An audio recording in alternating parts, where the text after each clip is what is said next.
Season is underway. The first points race is officially complete. The Great American Race. The winner has been crowned. Everything has happened. Exciting race. Let's get into it.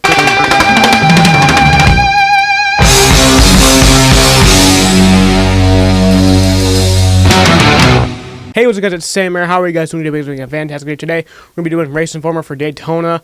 I know it's coming out a little bit late. I'm sorry for that. I didn't have the opportunity to film. If you can't see back here, there's a big mess. Got a lot of stuff out. We've been actually remodeling the bathroom over the last few days. Pretty much remodeling it. We got the shower out of there, putting in a bathtub. And obviously the bathtub is like, when we put it in, it's caused a lot of damage to the wall.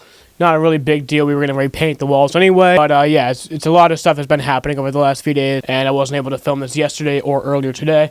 So it's out a little bit late. I know. I'm sorry. But we have the RaceInformer to talk about, Daytona. Let's get right into it. Some news to come out with. Denny Hamlin's car is now in Daytona, USA. The museum at Daytona International Speedway. The rule is that whoever wins the Daytona 500, the car and all of its contents have to go to Daytona, USA for an entire year until next February. We'll put a new car in there for whoever wins the Daytona 500. Also, in other news, Logano and McDowell had some beef. Logano was upset that McDowell did not really help him out or push him to maybe pass Hamlin or, help kind of them, both of them. Maybe I can see how it would have been helpful to both of them, really. I mean, Logano might have won. McDowell might have been able to slingshot past Logano. The thing about modern-day restrictor plate racing that the drivers aren't really understanding is that you can't really wait till the last second. It's not really going to work anymore. Like, I know I've seen videos of old races, 2010 Talladega, other races like that, where people have, waited until, like, the last turn to make their move, and they've, like, barely won it. They try to make, like, outrageous photo finishes these days, and it doesn't work like that anymore. Like, you can't wait till the last second unless if you're going to wreck the guy. And even then, that's only if you can get up close to the guy.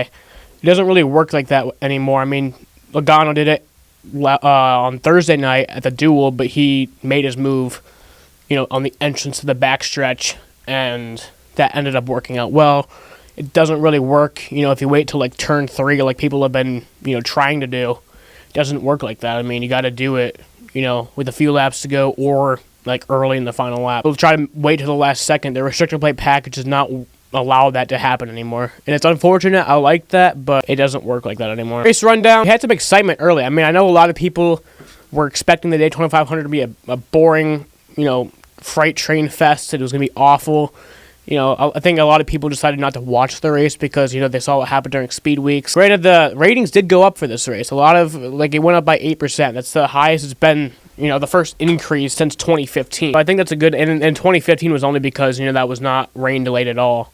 2014 was rain delayed. It probably only went up in 2015 because it wasn't rain delayed. So probably the first real increase, like legitimate increase in a long time. But there was excitement early. People didn't really expect that. I know I didn't expect that. I was like, it's going to be a boring race until maybe the end. But it was exciting all the way through. Like there was some single file racing, but even that, it was exciting because it was like a 6-car pack coming up to like the rest of the field to try to lap them. It was exciting. And when it was single file, it was just kind of winding down time. It was not really like a big deal when it was single file because it was not single file that much. It was, it was actually pretty nice. The racing was nice. Like the first, I expected the first 2 laps to be entertaining. Like the first 2 laps of the race or like a restart is always exciting in the restrictor plate races. But I expected it to in lap 3 or 4 for it to start getting boring. But it wasn't. It was exciting all the way through. It was like lap 10, and I was like, damn, this is a good race. So I was pleasantly surprised by that. On lap 52, Bubba Wallace, Jamie McMurray. I know Kurt Busch was in the wreck. They all got in a wreck on lap 52.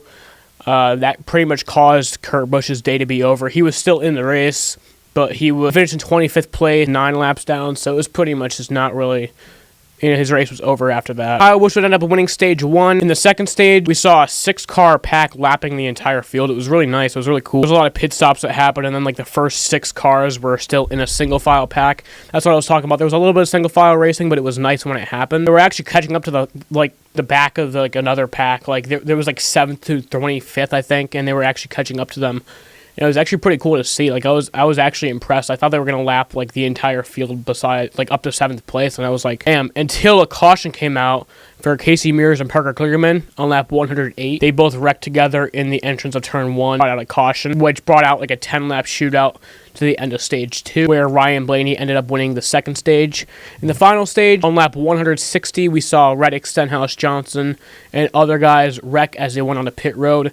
Daytona pit road's not a hard pit road to get on, but when everybody's slowing down at the same time, you know, that's, or at different times, it can cause for some confusion, which can end up being a wreck.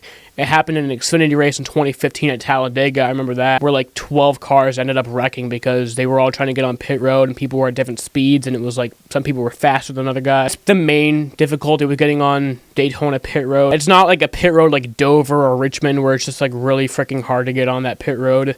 It's an easy pit road to get on, but crashes can happen because people are slowing down and speeding up different times. We saw a bunch of different guys. Like, I know Reddick ended up getting on top of another car. I think it was the 52 car that he got on top of. I know Stenhouse was involved in the wreck. Johnson got some damage. They went back green, and on lap 182, Kyle Larson ended up spinning out in turn 3, bringing out a caution. They went back green. Brad Keselowski would end up crashing on lap 188 on the front stretch. And the big one ended up happening with 8 laps to go. 18-car crash involving Eric Almirola, Jimmy Johnson, Matt Tifft, Ryan Newman. I'm going to list off all the cars that I see. Matt DiBenedetto, who led a lot of the laps during the race. He led the most laps. It's kind of heartbreaking for him. We saw Paul Menard, Eric Jones. He actually ended up finishing 3rd, so it wasn't a really big deal.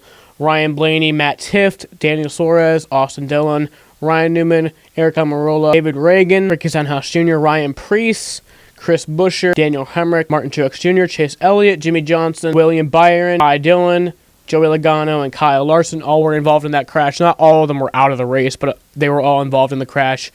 In some sort, some of them came back to finish in the top 10. Some of them were done for the race. Like Eric Almirola, he was done for the race, but Eric Jones came back up to finish 3rd. Ryan Preece finished 8th, I think. There was a red flag that lasted about 25 minutes. They went back green, and then on lap 196, a 7-car crash happened involving Ricky Stenhouse Jr., Kyle Larson, Chase Elliott, Alex Bowman, Kevin Harvick was involved, Ty Dillon was involved, and Brad Keselowski was involved. And that was not a red flag. It was a caution flag, and then they went back green on lap 200 because there was going to be an overtime on lap 200, which was the scheduled end of the race. Crash happened involving Clint Boyer, Michael McDowell, Chase Elliott, Landon Castle, William Byron, Jamie McMurray, Brad Keselowski, and Brendan Gaughan were all involved in that crash. That brought out a red flag, and then they went back green, and that was the end of the race. Denny Hamlin ended up winning. Kyle Busch got 2nd. I'll read off the top 10 for you guys. Denny Hamlin, Kyle Busch, Eric Jones, Joe Gibbs all finished top 3. That was pretty cool. Joey Logano, Michael McDowell, Ty Dillon, Kyle Larson, Ryan Preece, Jimmy Johnson, and Ross Chastain round out the top 10. That's Ross Chastain's first career top 10 in the Cup Series. That's awesome. But yeah, it was actually pretty much, in my opinion, I think that's the best Daytona 500 I've ever seen, besides like 2011. 2011 was great. 2010 was also, I mean, back like recently, like, you know, the best it can be for these days, and it was amazing. Like, I was thoroughly impressed.